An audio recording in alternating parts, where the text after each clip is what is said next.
Salut la gang, bienvenue à la semaine 120, bienvenue à bord de mon espace famille.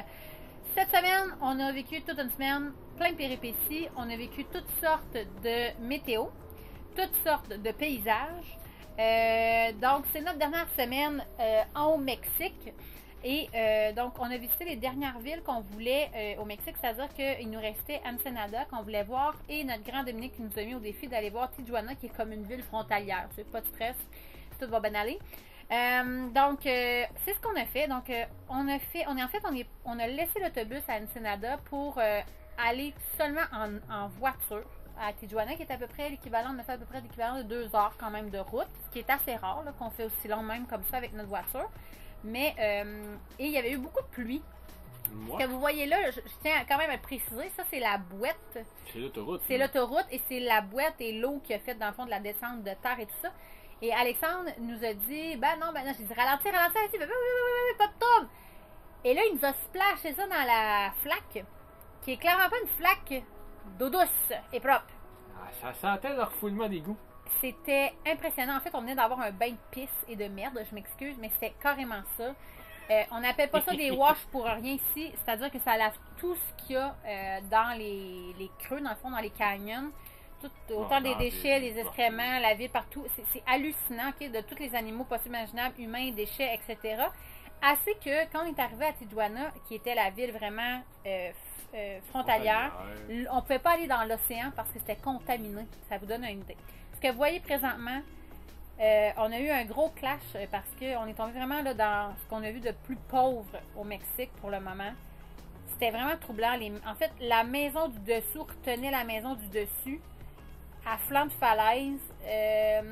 Honnêtement, c'est ça aussi, on a beaucoup d'émotions, c'est seulement parce qu'on passe de ce qu'on a vu de le pire au Mexique, en fait, qui est Tijuana, c'est une grosse ville. Sincèrement, on a trouvé qu'il n'y avait pas grand-chose à voir à part le mur qui s'en va jusqu'au prolongement dans l'océan.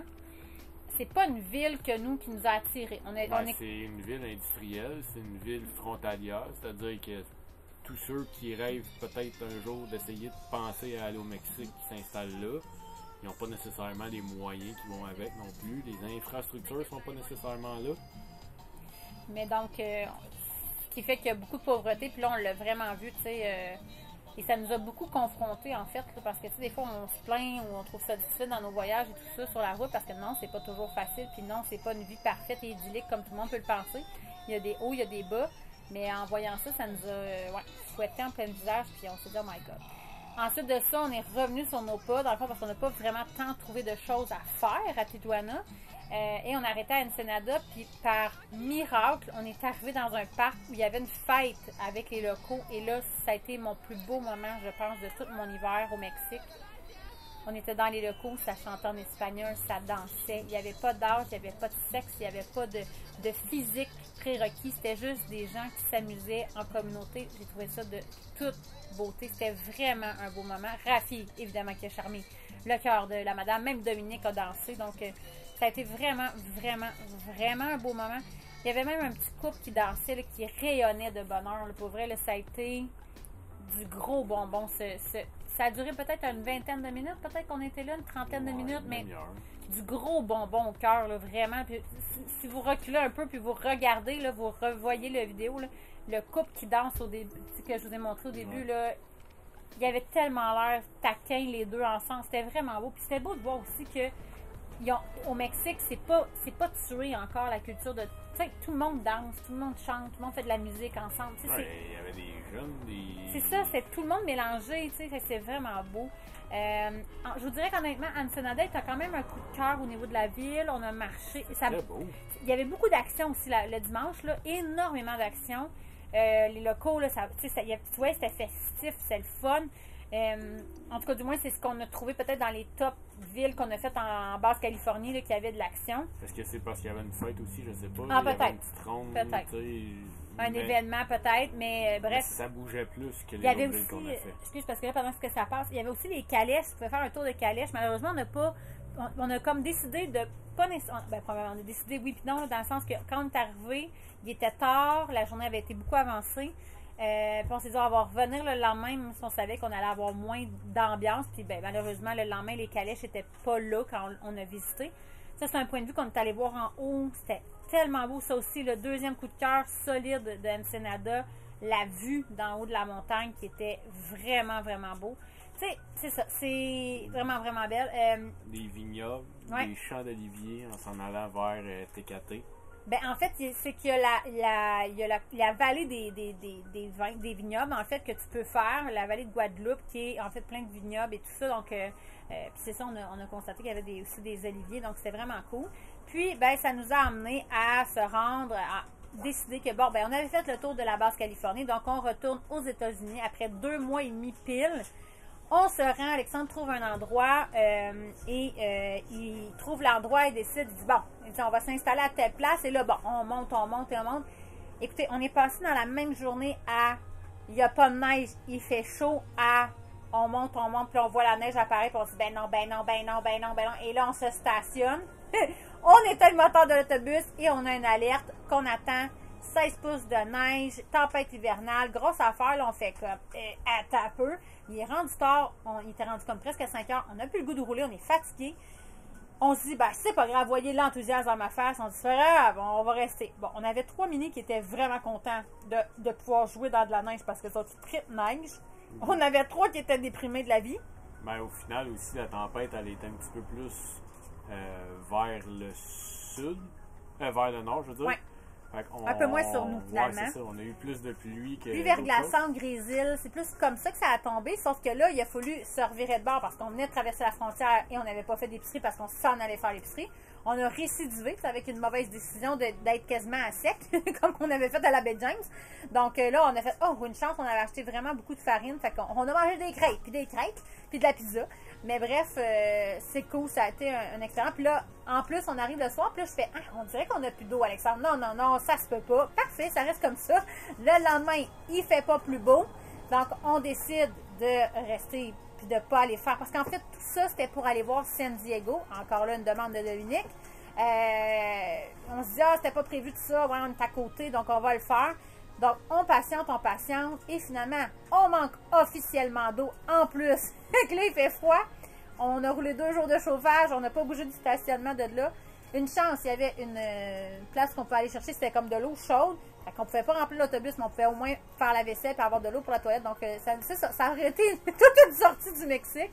Après 2 jours d'attente et beaucoup d'écoles, on a pu enfin aller voir San Diego, en Californie, qui est vraiment, en fait, la ville en face de Tijuana. Tu sais, dans le fond, vous avez la frontière, là, puis on a vraiment fait les 2 villes collées, dans le fond, à la frontière. L'autre côté du mur. Oui, vraiment l'autre côté du mur. Fait que ça a été particulier de passer de la plus pauvreté qu'on a vue au Mexique à la plus richesse, une des plus riches États des États-Unis, parce que la Californie est très dispendieuse. Donc, ça a été vraiment beaucoup d'émotions mélangées.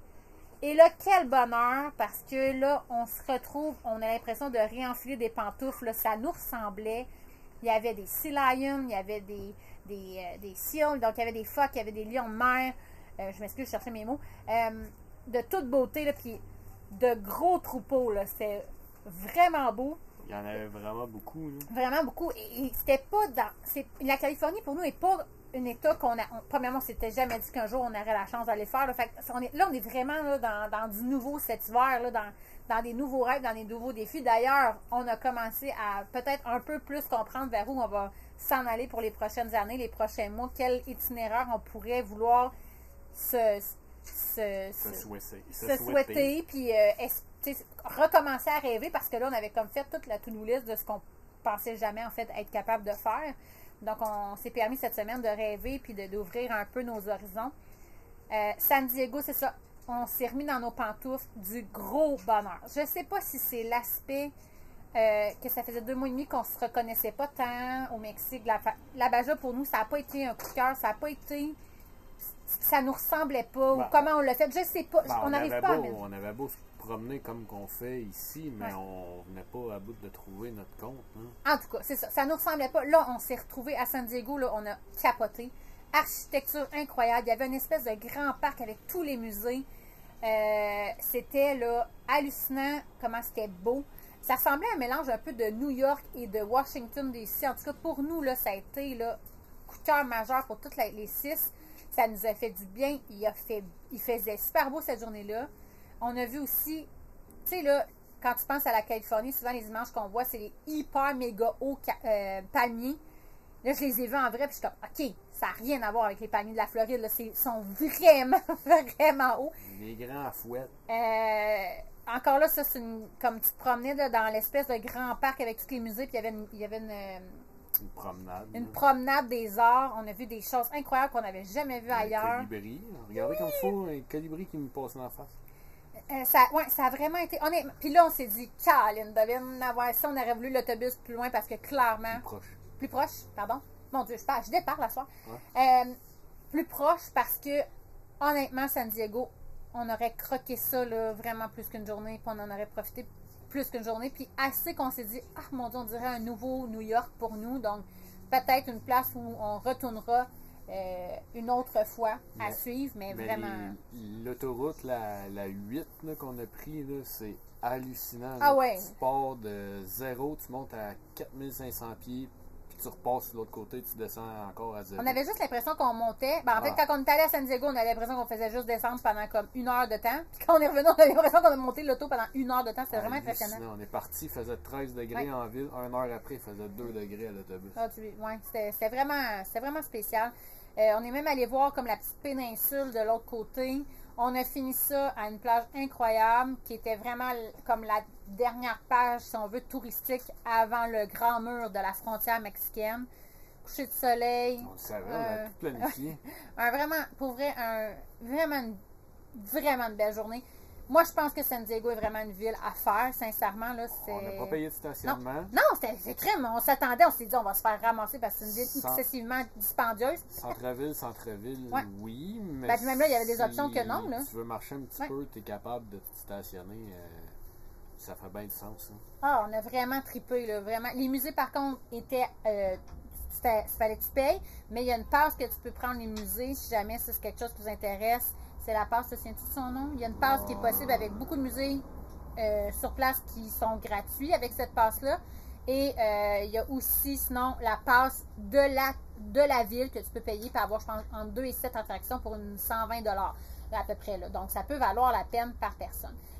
Donc, on termine notre semaine en vous souhaitant une bonne semaine. Un gros merci d'être là. Puis on termine aussi en saluant le dernier salut à une followeuse extraordinaire qui nous a suivis depuis le début, qui nous a quittés cette semaine, ça nous a donné un grand coup. Ouais. Donc, à la mémoire de notre belle Madeleine, on t'aime fort, protège-nous d'en haut.